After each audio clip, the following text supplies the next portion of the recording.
Welcome to XS4x4. We have on the bench here the start of an interesting but short build of a short nose casing.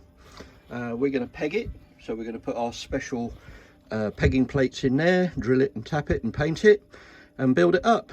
But this is going to be a bit of a special build, as you'll see later. Well, this is the casing. We've now pegged it. It's casing number 91. We've only recently, in the last couple of years, started pegging short noses.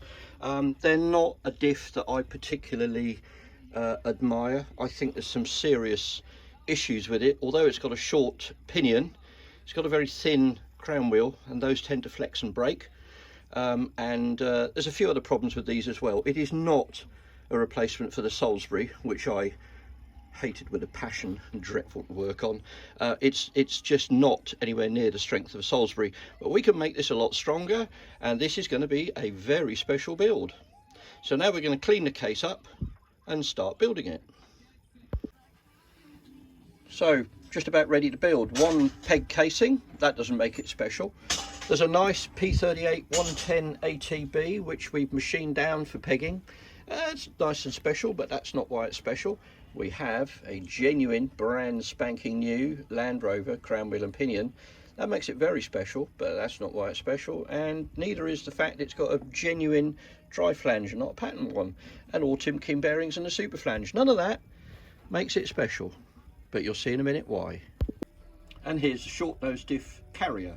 They made the bolts bigger. These are M16, long nose is M12, but they put, instead of the big, really seriously strong lock plate, they put this silly little cotter pin in there. And as you can see, this diff's been overloaded and the cotter pin has bent. We've actually seen them sheared off. We've also seen them break off, because as you can see, that's not even central. Some of them are even closer to the edge. This is holding a 3.5 ton vehicle together, which could be towing a 90 on a trailer, and the whole unit is held together with a hollow 3mm cotter pin. Okay, well, we're going to have to knock that out and put a new one in. So we got the genuine flange on with the super flange and the new pinion seal, and the pinion's all set up and lovely, so we'll put the centre in. So with it all together, and it's a lovely diff, we would be putting a new straight pin in there. Don't like that. If only there was a better solution. If you look at the early Land Rover long nose casings, they have this very big steel locking plate that goes in.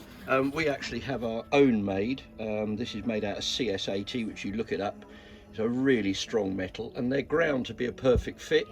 And we put the cotter pin in there, and that locks the ring into position. They did this for years, and then they introduced the short nose diff. Welcome to our friend Domex 700MC laser cut CNC folded.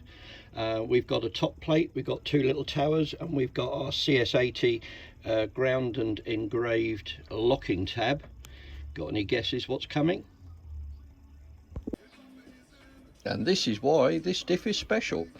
A little bit of TIG time, a lot of prototyping work, and we now have a 3mm CNC laser cut and CNC folded Domex 3mm MC700 top, with little ears that are TIG welded in from the other side, our own XS4x4 lock tabs locking into the ring perfectly, upgraded bolts to 12.9 grade with Nord locks, and that is a seriously strong upgrade. These are now available as standard builds with us, as we've got our first batch in, and we will be doing this more and more. Love that, and that's why the diff is special.